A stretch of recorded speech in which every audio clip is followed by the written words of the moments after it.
কাল কিয়ামতের দিন আল্লাহ পাক যারা হাফিজ হবে, এই কোরআন পাঠ করে যারা হাফিজ হবে, তাদের মাতা পিতার কে আল্লাহ পাক এইরকম তাজ পরাবেন যে তাজ সূর্যের চেয়ে বেশি পহরওয়ালা হবে।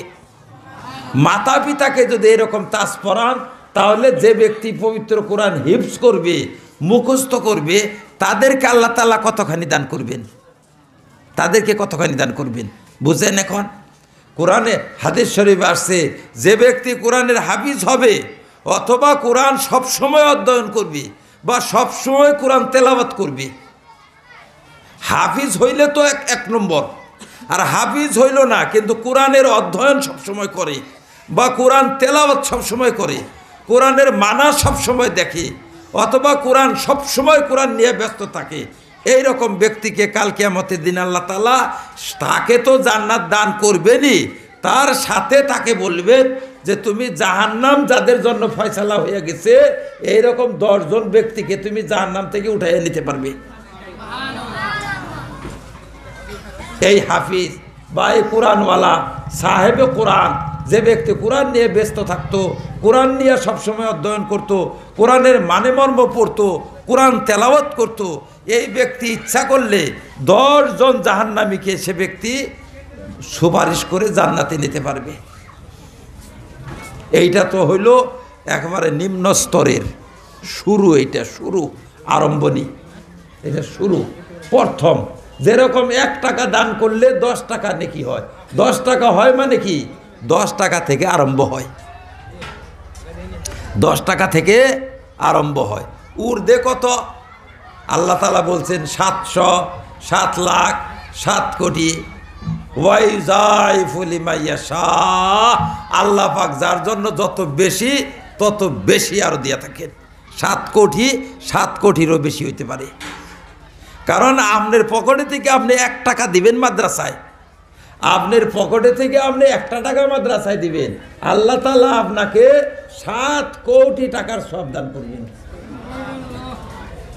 7 কোটি পর্যন্তই শেষ না, বরং আল্লাহ চাইলে আরো অনেক অনেক গুণে তোমাদেরকে বাড়াইয়া দিতে পারেন, আল্লাহ পাক বলছেন। ঠিক তেমন একজন তালিব ইলম সে যদি কোরআনে ব্যস্ত থাকে, সদাই যদি কোরআন পাঠ করে, কোরআন নিয়ে যারা ব্যতিব্যস্ত তাদেরকে বলা হয় আসহাবে কোরআন, সাহেবে কোরআন। যেমন আমরা বলি দুধওয়ালা, যে দুধ সবসময় বেচে সে দুধওয়ালা, দুধওয়ালা না, ওই রকম আমরা বলি যে এই কাপড়ওয়ালা, এরকম বলি না আমরা। একটা ওয়ালা বলবার চাইলে, দুধওয়ালা বলবার চাইলে, তাইলে কোন সময় দুধওয়ালা?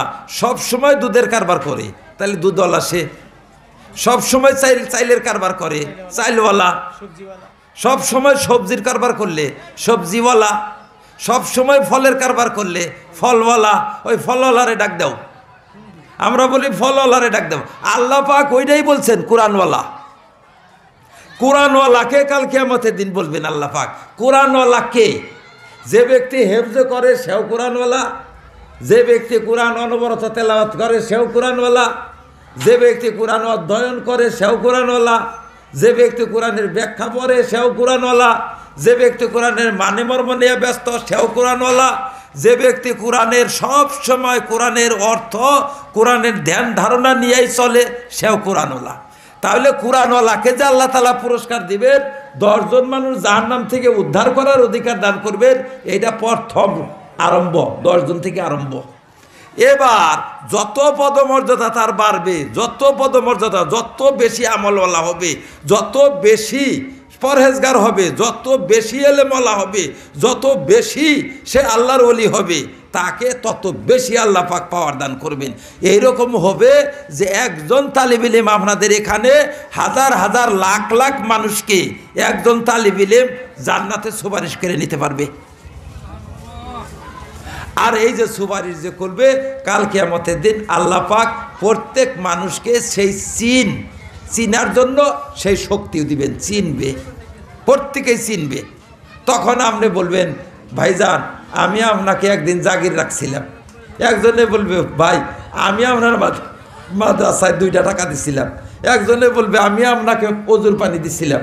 একজনে বলবে আমি আপনাকে এক গ্লাস পানি দিছিলাম, একজনে বলবে আমি আপনাকে একদিন চা খাওয়াইছিলাম, একজনে বলবে আমি আপনার নগে একদিন গেছিলাম, সফরে গেছিলাম, আমি আপনার নগে একদিন ধর্মসভায় গেছিলাম, আমি আপনার নগে এক জায়গায় বেড়াইতে গেছিলাম। পরিচয় দিবে। আর যারা পরিচয় দিবে তাদের জন্য জান্নাতবাসী যে হইয়া যাবে, যে ব্যক্তি জান্নাতের পরোয়ানা পাইয়া যাবে, পাইয়া যাওয়ার পরে এত দয়ালু হবে, প্রত্যেকজন কানেকশন থাকা, রিলেশন থাকা প্রত্যেকজনের জন্য সে সুপারিশ আরম্ভ করবে। আর নিজের পরোয়ানা পাওয়ার আগ পর্যন্ত কেউকে চিনবে না, কেউ চিনবে না, বাপেও চিনবে না, মায়েও চিনবে না, উস্তাদেও না, পীরেও না, কেউ চিনবে না। নিজে পরোয়ানা পাওয়ার পরে আমি তি পাই নাই, ইয়া নফসি ইয়া নফসি ইয়া নফসি ইয়া নফসি করবে। যখন সে পাইয়া যাবে, পাইয়া যাওয়ার পরে তখন সবের খবর নেবে, সবার খবর নেবে, এদিকে ওদিকে সবার খবর নেবে। তাহলে আজকে যদি আমরা এই মাদ্রাসার সাথে ভালোবাসা রাখি, এই মাদ্রাসার খেদমত করি, এই মাদ্রাসার 2 পয়সা দান করি, এই 2 পয়সা কাল কিয়ামতের দিন আমাদের জান্নাতের সদাই হবে, জান্নাতের সার্টিফিকেট হবে। এই মাদ্রাসার 2-4 পয়সা আমরা যদি এখানে খরচ করি, ভাইরা আল্লাহ পাক কি দেখেন? মানুষের শক্তি দেখেন, পরিমাণ দেখেন না, শক্তি দেখেন। মনে রাখবেন, পরিমাণ দেখেন না। কীরকম? আপনার শক্তি আছে 100 টাকা দেওয়ার, আরো জনের শক্তি আছে 1000 টাকা দেওয়ার, আরো জনের শক্তি আছে 1 লাখ টাকা দেওয়ার, আরো জনের শক্তি আছে 1 কোটি টাকা দেওয়ার। প্রত্যেকেই শক্তি অনুসারে দান করলো, প্রত্যেকেই সমান সব পাবে। 1 কোটি দিয়া যা পাবে, 1 লাখ দিয়াও তাই পাবে, 1000 দিয়াও তাই পাবে, 100 দিয়াও তাই পাবে, আর 1 টাকা দিয়াও তাই পাবে। এটা আল্লাহ পাকের মেহেরবানি। তাহলে বোঝা গেল একজন গরিব 1টা টেহা দিল, ওই 1 টেহাই তার কাছে 1 লাখ টেহা, 1 টেহাই 1 লাখ। কাজে আপনারা ভাববেন না যে 1 টেহা দিলে কি হবে, এই 1 টেহাই 1 লাখ। আবার আরেকজনে বলবে ও যদি 1 টেহা দিয়েই বেশ তো পায়, তাহলে আমিও 1 টেহা দিয়েই পাবো, তো আমি আবার 1000 দিবার যাই কে? ভাই তুমি 1000 না দিয়ে পাবা না বেশ তো, তোমার 1000 আর 1 টেহা সমান সমান। কারণ ও 10 টাকা করে কামলা দেয়, ও মাসে কামলা দেয় কত করে? ও সারা মাসে ওর ইনকাম 2000 টাকা, আর তোমার ইনকাম কত? 2 লাখ টাকা।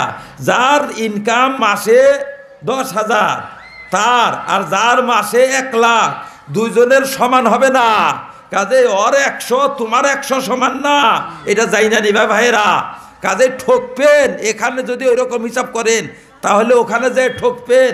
আপনি দেখবেন যে ও দিল 1 টাকা আর আমি দিলাম 2 টাকা, ও যদি ব্যস্ত পায় তাহলে আমিও ব্যস্ত পাবো।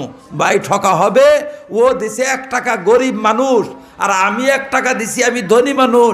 আমি 1 টাকা দিয়ে ওর সমান যাবার পারবো না। ওর সমান যাবার চাইলে আমার শক্তি অনুসারে দেওয়া লাগবে। শক্তি অনুসারে না দিলে পাশে পড়বো, বরং কিছু বেশি দিতে হবে, শক্তির চেয়েও বেশি। আমাদের মানুষ অনেক সময় ভুল করে, এই যে চান্দার জন্য যায় না মানুষ, মাদ্রাসা থেকে চান্দার জন্য যায় না, সবে 1 পোয়া, সবে 1 পোয়া। গরিবে 1 পোয়া, ধনী 1 পোয়া।